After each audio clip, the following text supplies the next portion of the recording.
What's going on, everybody? Happy Monday. Welcome into the Pack a Day podcast. I'm your host, Andy Herman. You can follow me on Twitter at Andy Herman NFL.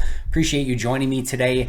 Today, I'm going to be going over two more prospects that could very much be in play for Green Bay in this draft, both Nolan Smith and Lukas Van Ness. We'll go over the deep dives in just a moment. If you haven't had a chance yet to check out the scouting series that I've been doing, make sure to check out all of them. I've put together a playlist, the 2023 draft prospect breakdown playlist, whatever you want to call it. So far, I've done Jackson Smith and Jigba, Quentin Johnston, Paris Johnson Jr., Jalen Hyatt, and now obviously Nolan Smith and Lukas Van Ness. So if you haven't been checking them out, make sure to go back and check those. Super fun going through these prospects, and especially fun knowing that Green Bay is going to be taking a top tier player in the top 15 of the draft. So again, appreciate you joining me for these.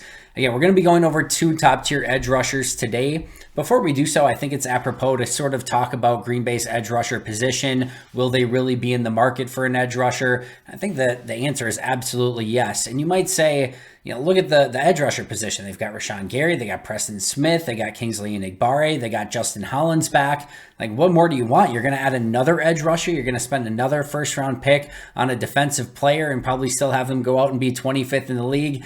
I hear you. I feel you. But the answer is probably yes. And the reason being is for a multitude of reasons. First of all, Rashawn Gary coming off a torn ACL. Now he is still planning to be you're planning on him being a massive part of your defense moving forward. He is likely going to get a long-term extension, but that does mean for this year, we don't know how long it's going to take for him to get back and playing. First of all, we don't know how long it's going to take for him to get back and playing anywhere near like Rashawn Gary. And ACLs are always a little bit scary.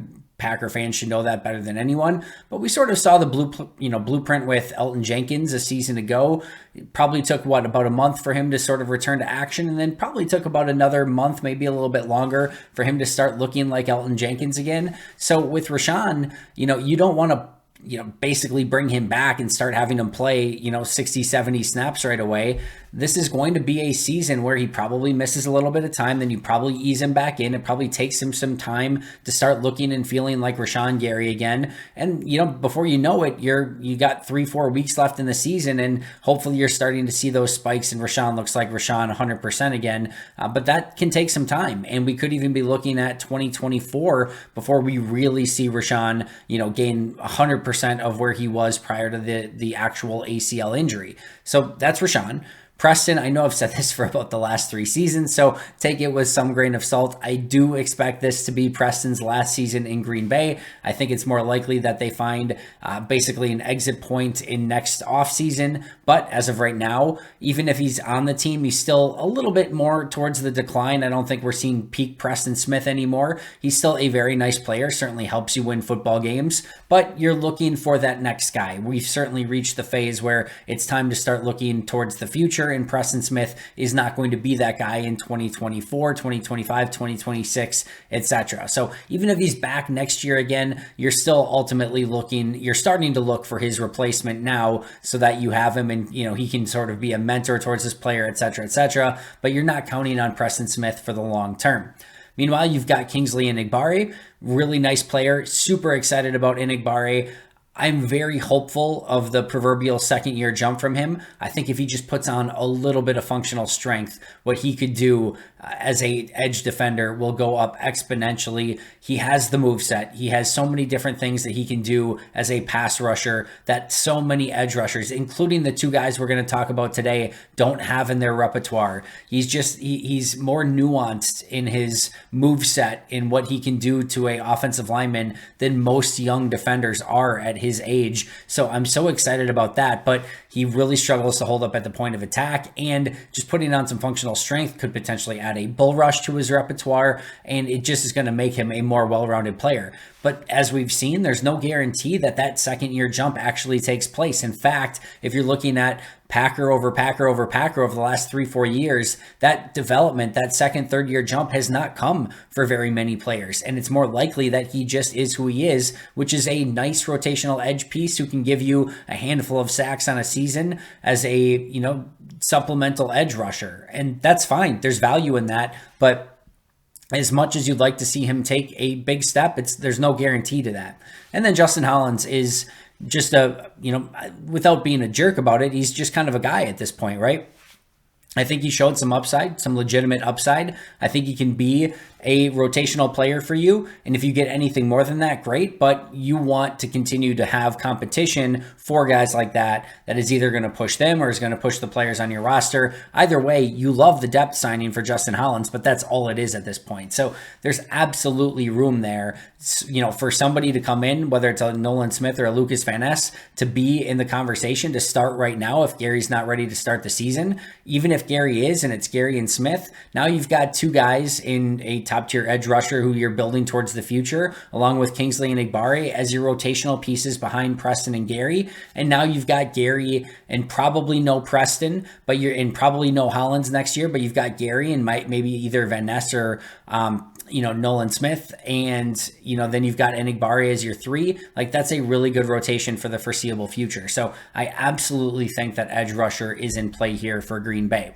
Now, because I am going over two players today, I'm probably going to do this just a little bit speedier than maybe my days where I'm doing just one prospect, which are already taking around 30 minutes. So nobody's here for a full hour. I'm going to go through these a little bit more lightning round than normal, but let's kick things off with Nolan Smith, 6'2", 238-pound edge rusher out of the University of Georgia. He is a senior. I'm not sure if you've been paying attention, but Green Bay likes drafting first-round players out of the University of Georgia. They've had 3 first-round picks in the last 2 years, all 3 of them from the University of Georgia. So this could be another player in play from the same college on the same side of the field. Quay Walker, Devontae Wyatt, Eric Stokes. Could Nolan Smith be the next one of the group? We shall see.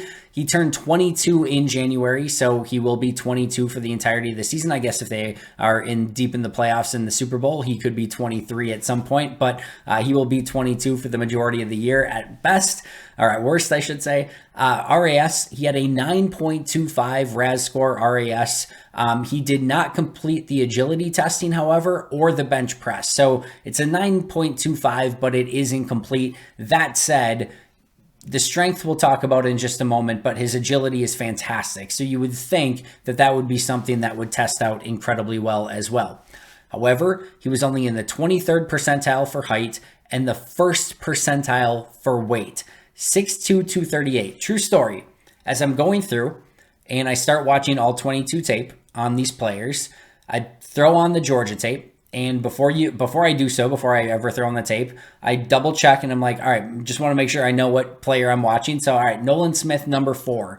So I go and I turn on the tape and I see Nolan Smith, number 4, kind of lined up in sort of like that slot / edge position. I'm like, oh, I must have got something wrong. That's a safety. And then I'm like going back and it's like Nolan Smith, number 4. Okay. Okay. Sometimes they've got 2 number 4s. Maybe something's, and I look at it again. I'm like, yeah, that's a safety, right? And then of course you watch him more and more, and like, he's clearly Nolan Smith, number 4. He's an edge rusher. Man, you could swear that he looks like Charles Woodson did when he was sort of playing that hybrid slot corner / edge rusher position when he was in Green Bay. Jalen Ramsey kind of looked like a Jalen Ramsey. I looked up Jalen Ramsey just to compare Nolan Smith and Jalen Ramsey. Their speed, their broad jump, their like the vertical, etc., were almost identical. In fact, Smith was faster. And Smith was 1 inch taller and 29 pounds heavier than Jalen Ramsey. It's other than that, it was like identical. It was crazy, their spider charts and what they look like. And it looks like it's an edge or a corner playing in that spot. That's how, minuscule he is at the position. The 1st percentile for weight at the position. Now, the good news was in the 99th percentile for his vertical, 98th percentile for his broad jump, the 99.9th percentile for his 40-yard dash at the position, a 4.38 40. Yeah, and let's just stop and think about that for a second. A 4.38 40 as an edge rusher. Go back and watch my Jalen Hyatt episode and go back and how I talked about Jalen Hyatt's incredible speed and his ability just to take the top off of defenses, and like corners just getting like completely befuddled by Jalen Hyatt's speed and not knowing what to do about it. Nolan Smith tested faster in the 40 than Jalen Hyatt. Hyatt was a 4.4 flat. Nolan Smith was a 4.38. Just absurd. And his 1.47 10-yard split, according to Kent Lee Platte on his entire edge rusher database, was the best that he's ever had at the edge rusher position. And that shows up on tape, which we'll discuss more in just a moment. As far as official stats, they have him down for 11.5 sacks in 4 seasons. PFF credits him with 17 sacks over 4 seasons. So somewhere in that realm. Sacks are sometimes subjective, half sacks, all those sort of things. But PFF credits him with 17. Again, official stats have him down for 11.5. He has 621 pass rush snaps in his career, again, per PFF, with 84 pressures, which is really, really good. 3 forced fumbles and 1 interception. In 2019, PFF gave him a 69.6 grade in 287 snaps. In 2020, a 68.2 grade in 180 snaps. 2021, an 85.0 grade in 499 snaps. And in 2022, a 83.8 grade on 188 snaps. Only played 188 snaps this past year, partially due to some injury issues that he had this past season. As far as positives go, he has speed for day. Speed for days, I should say, not just one day. Haason Reddick is going to make a couple players in this draft, I think, go much higher than maybe they would have in previous drafts, because people saw what Haason did this past year and the year before that and the year before that, and that you can utilize these speed rushers in a variety of different ways. Now, Reddick is a unique breed. Not all players with Reddick's size and speed pay off. In fact, a lot of them don't, but you see a lot of Haason Reddick in Nolan Smith. And that speed that we talked about, that explosiveness, the vert and the broad jump, that shows that quick first step. That 10-yard split shows that quick first step. It is a ridiculous burst off the line of scrimmage. And we talk all the time about the edge rusher position and the offensive tackle position. You want to be the first to make contact. You want to get first off the line. You want to have that advantage to strike first, get your hands on, wherever you want to get your hands. That has a huge advantage in the NFL, and Nolan Smith is an absolute freak at getting off the line of scrimmage, bursting, and then using that speed to his advantage. So it is a legitimate superpower, and again, in that 10-yard split, showing off that explosiveness off the line, the best that Kent Lee Platte has in his RAS system for the edge rusher position. And as that speed translates, I think it's worth talking about here, what that would bring to the table for Green Bay. I love the change of pace. You've got Rashawn Gary, speed to power, and really bull rushing players into the quarterback when he's at his best. Preston Smith, a little bit more of I don't know that I'd necessarily call him a power player, but he's more of a technician at the position, using a variety of different moves, kind of converts speed to power at times. He does a variety of different things, but he's certainly not a speed rusher. Nobody's going to confuse him for a bendy speed rusher off the edge.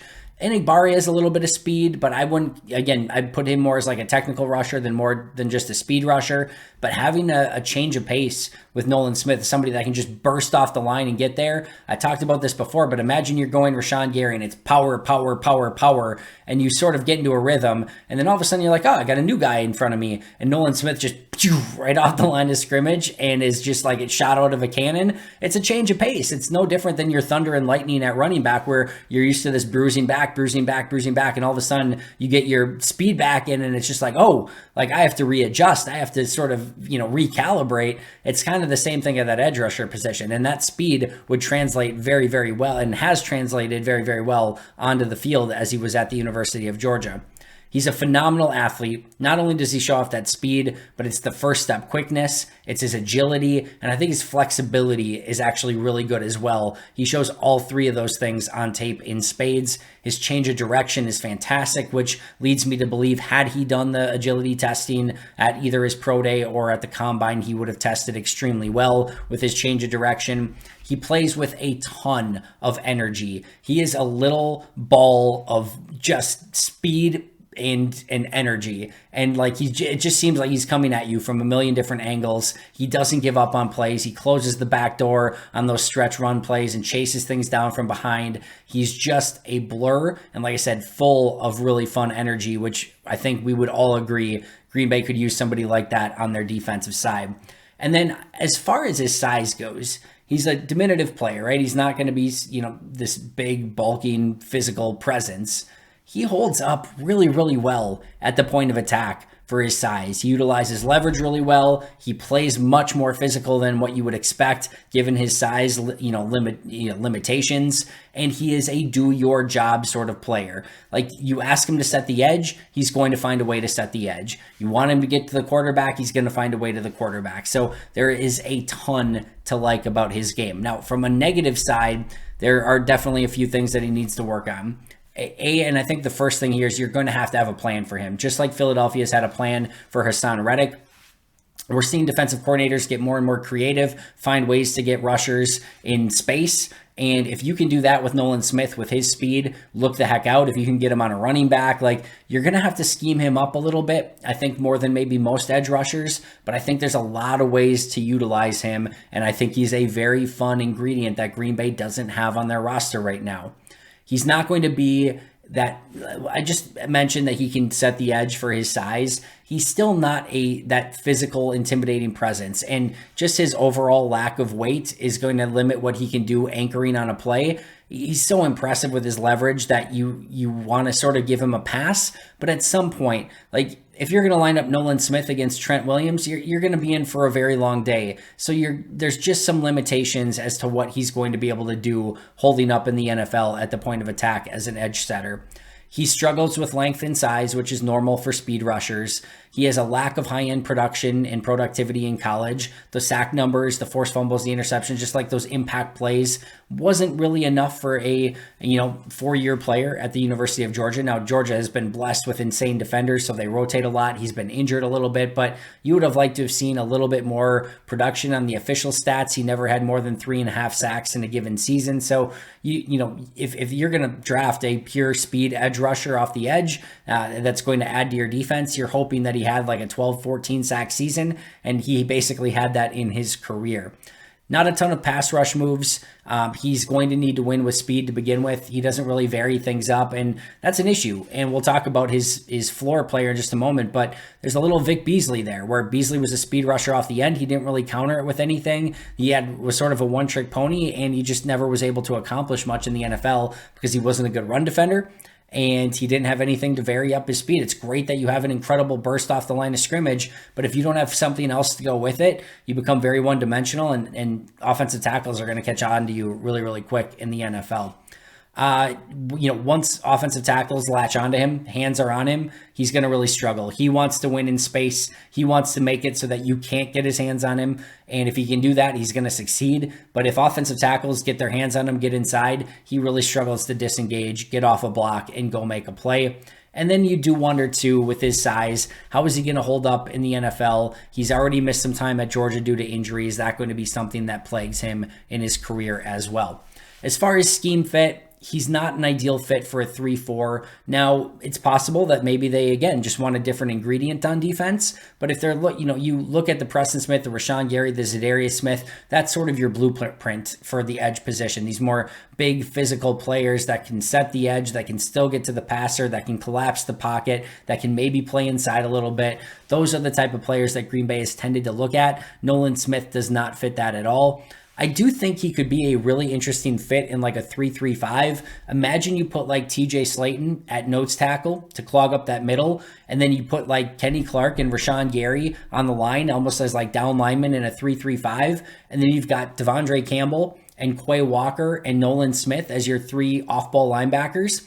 What it really is, kind of allows you to do is you could bring Quay off the edge on, one edge as an edge rusher. You could bring Nolan off the edge as another edge rusher, and it really makes defenses going to have to, sort of guess. Are they just bringing the 3 there up front? Are they going to bring 4? And if so, is it going to be Nolan off this side? Is it going to be Quay off the other side? Or do they bring 5, and do they bring both off the edge with Gary, Clark, and Slayton rushing from the middle? There's probably some things you could do there. You could even put Kenny inside with Devontae Wyatt. Now you got another pass rusher on the inside, along with Gary, along with Quay and Nolan Smith on the outside. So I'm not sure Green Bay wants to play a ton of 3-3-5, but he would be a very interesting fit in that regards. His ceiling is Hassan Reddick. His floor is a Vic Beasley, and the comp I have is Hassan Reddick. I do think there is some really high-end potential here, and I do think he has the ability to achieve that type of just pass rush skill and prowess and impact in the NFL. It's going to take a little bit of time to get there, just as it did Hassan, but I do think they are very, very similar players, and I do think he can reach that type of impact. What he brings to Green Bay is a change of pace and intensity and some energy and some speed, which you're never going to turn down on defense. Would he be in play at pick 15? I think the answer is yes, but probably not for Green Bay. I do think that they probably go in a different direction than a speed rusher that has not been their usual cup of tea. They usually want that more physical player off the edge. Is it impossible? No. We know they love Georgia players. We know they could use an edge rusher. We know he has top 15 value, or at least in that probably 12 to 18, 12 to 20 range. So none of it's impossible, but I do think he doesn't necessarily fit their usual high-end cup of tea. They usually want a little bit more size, bulk, and strength on the edge than what Nolan Smith has to offer. And that brings us to Lukas Van Ness. 6'5", 272. Doesn't that sound a little bit more like Green Bay's type? It really, really does. And yes, it is very much more like Green Bay's type. 6'5", 272-pound edge/outside linebacker. Only a redshirt sophomore out of Iowa. Turns 22 in July, so 21 right now, but will be 22 during training camp. A 9.39 RAS score, and he did all the testing. 88th percentile in height, 76th percentile in weight. Only the 21st percentile in the bench press. He can still add some functional strength. That's okay. He's still young enough. No worries there. 42nd percentile in the vertical, 77th percentile in the broad jump, 97th percentile in the 40-yard dash with a 4.58. Let that sink in for a second. Lukas Van Ness with a 4.58 was in the 97th percentile of edge rushers. Nolan Smith was a 4.3, 4.38, 40. Just again, let that sink in for a second. 83rd percentile in the short shuttle and 90th percentile in the 3-cone. Now, the big thing here for Van Ness is to be in the 77th broad jump, the 97th 40, the 83rd short shuttle, and the 90th percentile at 3-cone for edge rushers, but doing it at his size and his weight, the 6'5", 270 area, that means so much more. So while Nolan Smith might have tested a little bit better in those scores, the fact that Van Ness did it at his size is what tells you how special of an athlete and a prospect that he really is. Official stats have him down for 13.5 sacks in 2 seasons. PFF credits him with 13 sacks in 2 seasons, so weigh it out, whatever. Not really a difference there. He had 558 pass rush snaps per PFF with 74 pressures, so that's good. No forced fumbles, no interceptions. Once again, you'd like to maybe see a little bit more impact here and there, but I think overall the 558 pass rush snaps with 74 pressures gives you a good idea for how impactful he can be as a rusher. In 2021, they had a 70.1 grade on him on 462 snaps. In 2022, they had an 80.2 grade on him in 478 snaps. As far as positives go, he has every trait that you are looking for to be an extremely productive edge rusher in the NFL. The expectation is that he ends up being a better NFL player than he was even in college. He didn't even start in college, which is absolutely crazy. And again, still a redshirt sophomore. Iowa rotates their guys. I think he was still sort of coming into his own a little bit. He should have been a starter. Neither here nor there. You're not worried about that. But he has a ton of opportunity for growth. And even we talked about that bench press, right? This is a player that has, and the crazy thing is even with that lower bench press, he was a bull rush player at college. He gets his hands inside and pushes you backwards, utilizes leverage, and just kind of, again, pushes people back into the pocket. And he doesn't even have the high-end strength yet with the bench press. He is going to put on functional strength. He is going to become potentially even a better athlete, and that is a scary thing to think about. He shows both speed and power off the edge, which is exactly what you're looking for. He also plays with great energy and intensity. And if you want to know his demeanor, he was a former hockey player, and that's sort of the way that he plays in the NFL, is with that hockey player sort of mentality. He closes off angles on backside runs. So if you're going stretch the other way and you're running away from Lukas Van Ness and you don't want to block him, good luck, because he's going to chase you down and shut down any cutback angles if you're running a stretch zone play. He's eventually going to have the versatility to play inside as well. Right now, he's more of an outside-only player. More on that in just a moment. And then we talked about it a little bit already, but at 6'5", 272, to have all those insane athletic traits, it just goes to show you what type of athlete he is and what type of edge rusher he can ultimately become. Now, as far as the negatives go, he did work inside on the defensive line at Iowa. He got washed out of the play far too easily, and he's going to have to put on that functional strength before you're going to trust him on the inside. Right now, he's probably a edge-only player. You can maybe try a couple plays, especially on passing downs inside, but I think I think he's going to struggle a lot more, and I think you'd be better off having him try to master the edge rusher position than trying to kick him inside too much. He will struggle with both length and size, so this is very common. We talked about it with Nolan Smith as well, but these younger players, they get engaged with these bigger offensive linemen, and the bigger offensive linemen are just going to have the advantage right now. And I think as he starts going up against these NFL offensive tackles, he's going to just have to learn how to disengage better. He's going to have to put on that functional strength. He's going to have to develop a better move set. Those are all things that come with the territory, but you get him against bigger offensive linemen, even though he has the size, the strength, the speed, the agility. It's something that he still needs to continue to work on. He ends up on the ground far too often. A lot of the times that's when he's on the interior, not on the outside, but you'd like to see him keep his balance and stay on his feet a little bit more. He needs to develop a better move set, kind of a speed to power guy, will bull rush, will utilize his hands from time to time. There's some inconsistencies there. When he uses his hands, you can see some really good stuff, but again, it's fairly inconsistent. Disengaging from blocks is definitely an issue. He's going to take some time to max out his body and refine his game. This is more of a draft and develop player. This is somebody that you're bringing in and you think is going to be really, really good in 2024, 2025. Probably not bringing him in to be, at his peak in 2023. Not any stretch of the imagination. This is a redshirt sophomore that didn't even start at Iowa. And I think that the biggest negative here is that he was just very inconsistent and he always just left you wanting a little bit more. And I don't know if that's why Iowa never started him, is they were trying to motivate him and say, hey, you want to start, you got to get to this level because he has so much freaking potential. Like it's just oozing out of him. And you just kind of were left wanting just a little bit more from him. Like you never were satisfied. And just because you know how good he can be.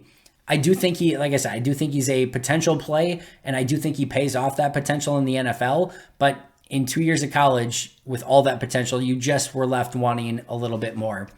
From a scheme fit standpoint, he's an ideal 3-4 scheme fit in Green Bay. He fits exactly what they look for, and he fits their timeline, right? They're not necessarily going all in this year, maybe even next year. If he takes a couple years to develop, that's okay, because that's probably when Green Bay's next window is opening, is 2-3 years down the road from now. So he fits the timeline well, and this is just your classic Green Bay Packers pick, somebody that you can draft, that you can develop, who isn't there, didn't even start at Iowa, but has every single athletic threshold that they're looking for. This is a Green Bay play through and through.